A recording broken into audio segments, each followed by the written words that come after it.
Food से related कोई भी काम करने के लिए हमें सबसे पहले फूड लाइसेंस चाहिए होता है। अगर फूड लाइसेंस आप बनाना चाहते हो, आज की एक सिंपल वीडियो में आपको कंप्लीट जानकारी दूंगा किस तरीके से आप स्टेप टू स्टेप अपनी फूड लाइसेंस को बनवा सकते हो। फूड लाइसेंस बनाने के लिए क्या क्या डॉक्यूमेंट्स की जरूरत पड़ती है और कितने पैसे लगते हैं, सारी जानकारी आपको इस एक सिंपल वीडियो में देखने को मिलेगी। वीडियो बहुत ज्यादा इंटरेस्टिंग होने वाली है आप सभी लोगों के लिए भी चाहते हैं अपनी दुकान खोलना, कोई हॉकर से या किसी टाइप की कोई रेडी पे अपना काम चला, ऑनलाइन क्लाउड किचन खोलना, तो आप लोगों के लिए वीडियो बहुत ज्यादा इंटरेस्टिंग होने वाली है। तो इस वीडियो को एंड तक देखेंगे तो आप बिल्कुल ही मिनिमम फीस के अंदर अपना फूड लाइसेंस अप्लाई कर पाएंगे खुद से, बिना कहीं जाए, बिना किसी दलाल को, बिना किसी एमसीडी को 1 रुपया भी खर्च किए। तो वीडियो बहुत ज्यादा इंटरेस्टिंग, वीडियो को बिल्कुल भी स्किप ना करें। साथ ही चैनल पर नए तो चैनल को सब्सक्राइब जरूर करें ताकि ऐसी इन्फॉर्मेशन मिलते रहे मेरे द्वारा। बिना देरी के वीडियो को शुरू करते हैं। अक्सर दोस्तों देखा गया है कि हम जब भी कोई काम शुरू करते हैं, खासतौर पर फूड का काम, तो उसमें एक लाइसेंस चाहिए होता है जिसे हम कहते हैं FSSAI लाइसेंस, यानी कि फूड लाइसेंस। अब फूड लाइसेंस बनाने की बहुत लंबी प्रक्रिया लगती है, लोगों को बहुत ज्यादा झंझट लगती है, पता नहीं कितने पैसे लगते हैं, गवर्नमेंट अप्रूव्ड होगा नहीं होगा, एमसीडी से अप्रूव होगा नहीं होगा, बहुत सारी बातें लोगों के मन में आती है। तो इन सभी बातों का सॉल्यूशन देने के लिए, इन सभी बातों का जवाब देने के लिए वीडियो मैं आप लोगों के लिए बना रहा हूं, ताकि इस वीडियो के जरिए आप इजिली घर बैठे बैठे अपना फूड लाइसेंस बनवा पाओ। अपने फूड लाइसेंस बनवाने के लिए आपको कोई भी परेशानी का सामना ना करना पड़े। सबसे पहले तो आपको यह समझना बहुत ज्यादा जरूरी है कि आप कोई भी फूड लाइसेंस बनवा सकते हैं। फूड लाइसेंस बनवाने के लिए आपको अलग अलग कैटेगरीज के लिए अलग अलग लाइसेंस बनवाने की जरूरत नहीं पड़ती है। आप सभी प्रकार की कैटेगरीज के लिए एक ही फूड लाइसेंस बनवा सकते हैं। फूड लाइसेंस बनवाने के लिए कुछ जरूरी डॉक्यूमेंट्स आपको चाहिए होते हैं। फूड लाइसेंस के लिए सबसे पहले आपको चाहिए आपका अपडेटेड आधार कार्ड, आपका एक पासपोर्ट साइज फोटो, साथ ही जिस भी प्रेमिसेस पे या फिर जिस भी जगह पर आप अपना स्टॉल लगाना चाहते हैं या कोई पर्टिकुलर फूड कोर्ट खोलना चाहते हैं, शॉप खोलना चाहते हैं, रेस्टोरेंट खोलना चाहते हैं या क्लाउड किचन खोलना चाहते हैं, उस प्रीमिसेस का, उस जगह का एक आपको एड्रेस प्रूफ देना होगा। अब यहाँ पे बात यह आ जाती है कि अगर एड्रेस प्रूफ में आपके नाम पर वो जगह नहीं है, यानी कि वहां की रजिस्ट्री आपके नाम पे नहीं है, कि बिजली का बिल आपके नाम पे नहीं है, तो ऐसे में आप रेंट एग्रीमेंट का यूज कर सकते हैं। इसके लिए आपको एमसीडी की एनओसी की जरूरत बिल्कुल भी नहीं पड़ती। अगर आपके पास है तो यूज कर सकते हैं, नहीं है तो आप रेंट एग्रीमेंट का यूज कर सकते हैं। रेंट एग्रीमेंट 10 रुपए के स्टैम्प पेपर में बन जाता है, जो कि 60 रुपए की वैल्यू से लेके 120 रुपए की वैल्यू के अंदर कोई भी स्टैम्प पेपर शॉपकीपर या फिर एफिडेविट वाला पर्सन आपको बना के दे देगा। अब ऐसे में आपके पास सिर्फ ये 3 डॉक्यूमेंट्स होना नेसेसरी है। इसके अलावा अगर आपके पास जीएसटी नंबर है तो उसका भी यूज आप कर सकते हैं। हालांकि जीएसटी नंबर का यूज हर केस में नहीं किया जाता है। जीएसटी नंबर का यूज डेयरी प्रोडक्ट्स या जो फिक्स एमआरपी वाले प्रोडक्ट्स होते हैं, जैसे कोल्ड ड्रिंक, चिप्स, अगर पर्टिकुलर किसी और ब्रांड का माल बेच रहे हैं, तो इन सभी कैटेगरीज के अंदर आपको जीएसटी नंबर लगाना पड़ता है। इसके अलावा आपको जीएसटी नंबर लगाने की जरूरत नहीं पड़ती। अगर आप किसी टाइप का बिरयानी या फिर खाने पीने का काम है या पिज्जा बर्गर का काम है आपका, या किसी टाइप का कोई रोल्स वगैरह बेच रहे हैं, तो ऐसे में आपको किसी भी टाइप का कोई भी टाइप की जीएसटी नंबर लेने की जरूरत नहीं पड़ती है। हालांकि अगर आपकी टर्नओवर 20 लाख से ऊपर है सालाना, तो आप जीएसटी नंबर लेना अनिवार्य है आप लोगों के लिए, और 20 लाख से ऊपर नहीं है आपकी सेल, तो आप जीएसटी नंबर नहीं लगाएंगे तो भी आपका काम चल जाएगा। अब बात करते हैं दोस्तों फीस की। तो फीस के अंदर दोस्त मिनिमम 100 रुपए की फीस देकर भी आप कोई भी फूड लाइसेंस अप्लाई कर सकते हैं। यानी कि कोई पर्टिकुलर आपकी कैटेगरी है तो आप सिर्फ 100 रुपए की फीस कटवाकर आप अपना फूड लाइसेंस अप्लाई कर सकते हैं। जैसे मैंने खुद अपने लिए किया था, जब मैंने अपना पिज्जा बर्गर का काम शुरू किया था, तो मैंने सिर्फ 100 रुपए की फीस देकर ही फूड लाइसेंस अप्लाई कर लिया था, जिससे मुझे कहीं और भी रजिस्ट्रेशन करना पड़ा था, मेरा फूड लाइसेंस बहुत कम आया। तो बिना देरी के चलते हैं कंप्यूटर स्क्रीन पर जानते हैं किस तरीके से लैपटॉप या कंप्यूटर के द्वारा या मोबाइल के द्वारा इसे अप्लाई किया जा सकता है। सबसे पहले हम गूगल पे आएंगे और टाइप करेंगे FSSAI। तो ये टाइप करने के बाद हमें कुछ इस तरीके से गूगल का पेज दिखेगा। अब यहाँ पे कुछ स्पॉन्सर आ रहे हैं, इस पर आप क्लिक मत करना। जो मेन ऑफिशियल वेबसाइट है इसी पे क्लिक करना, जो कि है fssi.government.in। इस पे पहला ऑप्शन आएगा न्यू लाइसेंस का, इस पे आपको क्लिक करना है। ये वेबसाइट खुलने के बाद आपको इसका लिंक जरूर चेक कर लेना है कि आप किसी फ्रॉड के चक्कर में ना पड़ो। .government.in का लिंक ओपन हो, ठीक है, कोई और ऑर्गेनाइजेशन या .com का ओपन ना हो। अब यहाँ पे आने के बाद आपको सबसे पहले उसके बाद आपको 4 ऑप्शन देखने को मिलेंगे: तत्काल license, registration, journal, railway station, airport. तो यहाँ पर आपको, अगर आप जिस भी कैटेगरीज का बना रहे हो उस कैटेगरी को चूज कर सकते हो, ठीक है। तो मैं यहाँ पर रेस्टोरेंट या रजिस्ट्रेशन के लिए क्लिक कर रहा हूँ, तो मैं रजिस्ट्रेशन पे क्लिक करके रजिस्ट्रेशन में यहाँ पे ये सारे ऑप्शन आ जाएंगे। तो इसे हमें प्रोसीड कर देना है और चेक कर लेना है, ठीक है। प्रोसीड कर देंगे इसे। प्रोसीड करने के बाद एक और विंडो ओपन होगी।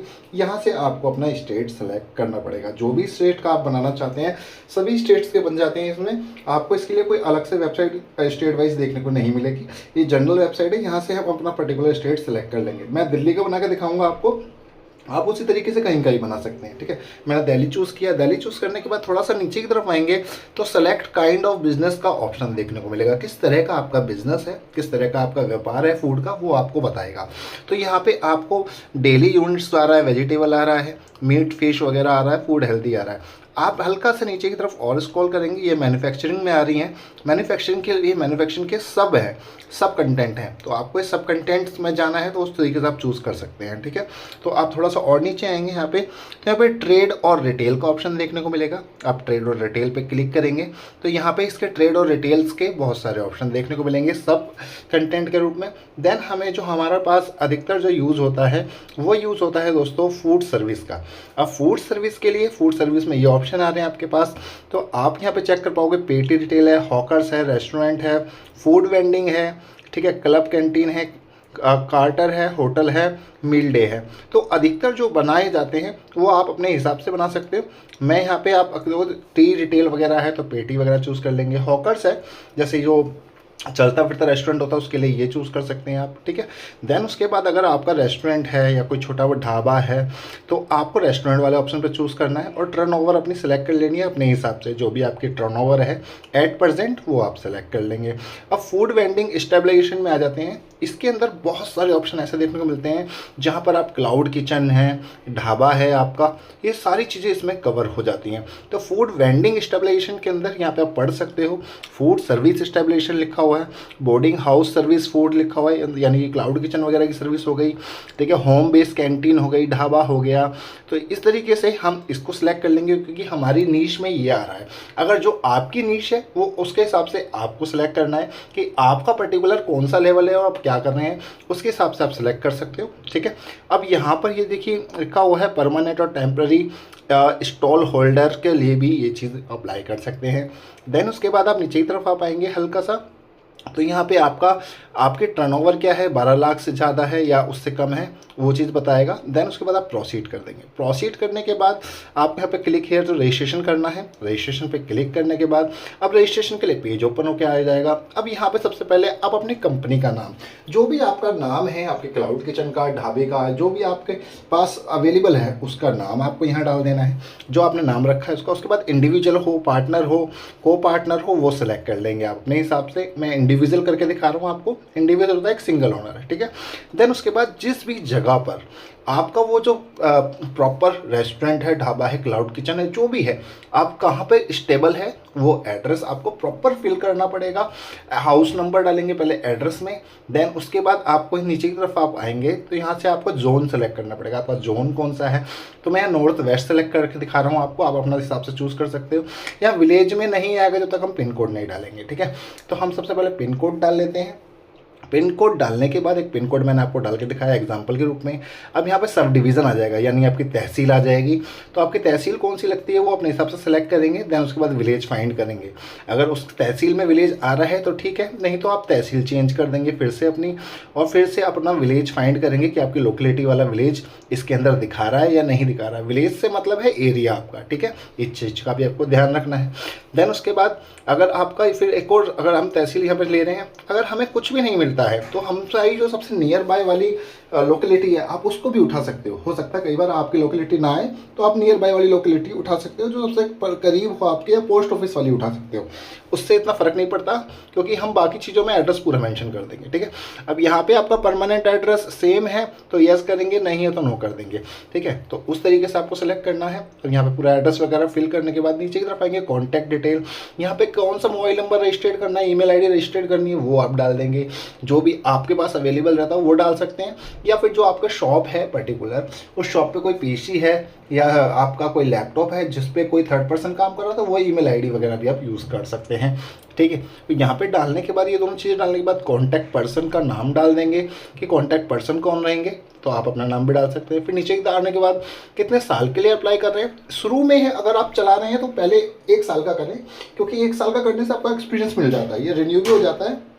देन उसके बाद आपको नीचे की तरफ आप आएंगे, मैंने 1 साल का किया क्योंकि 1 साल के हिसाब से ही ये फीस भी कैलकुलेट करता है, इस चीज़ का भी आपको ध्यान। अब नीचे की तरफ आके आपको यहाँ से अपनी कैटेगरी सेलेक्ट करनी है। जो भी फूड की कैटेगरी है आपकी, वो फूड की कैटेगरी से सिलेक्ट करेंगे, ठीक है। जिस भी टाइप का फूड बनाते हैं, अधिकतर में जो है अगर नहीं समझ में आए तो प्रिपेयर फूड डाल दीजिए। अगर कोई फूड बना रहे हैं तो प्रिपेयर फूड डाल दीजिए, कुछ ना समझ में आए तो, ठीक है। और बाकी अगर कोई कैटेगरी समझ में आ रही है आपके, कि आपसे रिलेट करती है, जो भी आपका बिजनेस है फूड का, वो सेलेक्ट समझ में आता है तो उसे सेलेक्ट कीजिए। देन नहीं समझ में आता तो प्रिपेयर फूड, अगर कोई खाना बना रहे हैं किसी टाइप का तो प्रिपेयर फूड भी आप डाल सकते हैं, ठीक है। मैं यहाँ पे एक पर्टिकुलर एक सेलेक्ट कर लेता हूँ, आप चाहो तो 2-3 भी सिलेक्ट कर सकते हो अपनी नीड्स के हिसाब। देन उसके बाद यहाँ पे आपको ऑप्शन देखने को मिलेगा ऐड का और डिलीट का। आपको यहाँ पर सेव और ऐड कर देना है। इसी तरीके से आप 2-3 कैटेगरी ऐड कर सकते हो, ठीक है। तो आपको जो कैटेगरी ऐड करोगे उसके हिसाब से ही पैसा लगता है और साल के हिसाब से ही पैसा लगता है। अब नीचे की तरफ आएंगे, हम बिजनेस कब से शुरू कर रहे हैं वो डेट डाल देंगे। जैसे कि आप आज अप्लाई कर रहे हो तो आज आपकी डेट भी डाल सकते हो, आज की डेट भी डाल देंगे तो भी आपका काम चलेगा, ठीक है। सोर्स ऑफ वाटर सप्लाई यहाँ से आप प्राइवेट कर दीजिए। देन उसके बाद source of power supply use manufacturing in food, तो यहाँ पे नो कर देना, कोई ज़्यादा फर्क नहीं पड़ता इससे। सेव एंड नेक्स्ट कर देना, ठीक है। तो ये सब करने के बाद सेव एंड नेक्स्ट हो जाएगा। देन आपके पास ऑप्शन आएगा प्रोसीड का, यहाँ से प्रोसीड कर देंगे। अब यहाँ से आपको फिर से ईमेल आईडी और मोबाइल नंबर मेंशन करने हैं। बिलोंग बताना है, किससे बिलोंग करता है, अपने आप से बिलोंग कर रहे हैं, सेल्फ आ जाएगा, या किसी और का डाल रहे हैं तो वो यहाँ पे मेंशन कर देंगे कि इस पर्सन का मैं डाल रहा हूँ, ठीक है। देन नीचे की तरफ सेकेंडरी में डालना चाहो तो डालो, नहीं तो स्किप कर सकते हो, ठीक है। यहाँ से भी सेकेंडरी का ऑप्शन कोई मैंडेटरी नहीं है, फर्स्ट मैंडेटरी है। यहाँ से लॉगिन में आपका एप्लीकेशन आईडी आ जाएगी, पासवर्ड आप अपने हिसाब से सेट कर सकते हो। जैसे आपका नाम है Delhi@12345, इस तरीके से आप रख सकते हो, ठीक है। और आप चाहो तो कुछ भी बना सकते हो, बस उसके अंदर एक अल्फ़ाबेट होना चाहिए, एक स्पेशल कैरेक्टर होना चाहिए और एक नंबर होना चाहिए, ठीक है। यहाँ से कैप्चा कोड टाइप करके यहाँ से सबमिट करेंगे, और सबमिट करने के बाद आपको थोड़ा सा वेट करेंगे तो एक OTP आपके मोबाइल आईडी, ईमेल आईडी और मोबाइल पे आएगा। वो OTP यहाँ पे सबमिट कर देंगे। देन सबमिट करने के बाद फिर से थोड़ा सा टाइम लगाएगा ये, और उसके बाद ओके बोलेगा, ओके कर दीजिए, सक्सेसफुली साइन अप हो गया है आपका। इसे सेव कर लीजिए अपने एप्लीकेशन आईडी और उसको। देन उसके बाद से एक फ़ोटो आपकी पासपोर्ट साइज़ वो आप लगा देंगे। उसके बाद एक आईडी लगा देंगे आधार कार्ड के रूप में या पैन कार्ड के रूप में। ये लगाने के बाद नीचे की तरफ आप आएंगे तो डॉक्यूमेंट यहाँ पे डिस्क्रिप्शन में आपको ये प्रूफ मांगेगा, रेंट एग्रीमेंट या आपके बिजली का बिल, जो भी आपका प्रीमिसेस का एड्रेस प्रूफ है वो डालना पड़ेगा, ठीक है। तो जो भी आपके पास है प्रीमिसेस एड्रेस प्रूफ वो मेंशन कर देंगे यहाँ पे कि मेरे पास ये चीज़ है। देन उसके बाद मैं रेंट एग्रीमेंट ले लेता हूँ। अधिकतर लोगों के पास रेंट एग्रीमेंट ही होता है, शॉप अपने नाम पे नहीं होती है। तो रेंट एग्रीमेंट चूज़ कर लेंगे और यहाँ पे वो रेंट एग्रीमेंट अपलोड कर देंगे PDF के रूप में, और इसे सबमिट कर देंगे। सबमिट करने के बाद ये भी अपलोड हो जाएगी। फिर नीचे की तरफ आना है, अलाउ करना है सब चीज़ों को, और यहाँ से प्रिंट प्रीव्यू कर लेना है। प्रीव्यू करने से पहले यहाँ पे कंटिन्यू टू पेमेंट बोलेगा तो कंटिन्यू टू पेमेंट करेंगे। GST नंबर है तो डालेंगे, नहीं है तो स्किप कर देंगे, ठीक है। अब यहाँ से पे कर देंगे। पे करने से पहले प्रीव्यू एप्लीकेशन आएगा, प्रीव्यू कर लेंगे जो आपने डाटा भरा है सब कुछ स्टेप टू स्टेप, क्योंकि जो भी डाटा आपने भरा है उसमें कोई गलती ना हो तो उसे प्रीव्यू करना मैंडेटरी है। इस चीज़ का आपको ध्यान रखना है। प्रीव्यू करने के बाद अगर आपका सारा डाटा सही है, आपका नाम, आपकी शॉप का नाम, आपका एड्रेस और आपका फ़ोन नंबर और आपकी ईमेल आईडी सब कुछ सही होने के बाद पे क्लिक करेंगे, और पे करने के बाद यहाँ से प्रोसीड कर देंगे। प्रोसीड करने के बाद यहाँ पे आपके पास एक वैलिडेट कोड आएगा, उस कोड को यहाँ पे डालेंगे। कोड आपके मोबाइल नंबर पे आएगा तो आप मोबाइल नंबर वाला कोड यहाँ पे डाल सकते हैं। देन उसके बाद यहाँ से प्रोसीड कर देंगे कोड डालने के बाद। तो प्रोसीड करने के बाद आपके पास पेमेंट से ऑप्शन आएंगे कि किस टाइप की पेमेंट्स करना चाहते हैं आप। डेबिट कार्ड है, क्रेडिट कार्ड है, UPI। हम UPI ज़्यादा अच्छी लगती है, समझ में आती है, तो UPI डाल देंगे। तो UPI ID यहाँ पे डालने के बाद ओके करेंगे। देखिए 100 रुपये फीस आ रही है। अब इस 100 रुपये की फ़ीस को हमने ओके किया और यहाँ से हमारी फ़ीस देखिए पे हो चुकी है, ठीक है। हमने पे कर दी है फ़ीस को, किसी भी थर्ड पार्टी ऐप से या किसी भी ऐप से पे कर सकते हैं। यहाँ से प्रिंट कर लीजिए, आपका रजिस्ट्रेशन हो चुका है। 10 से 15 दिन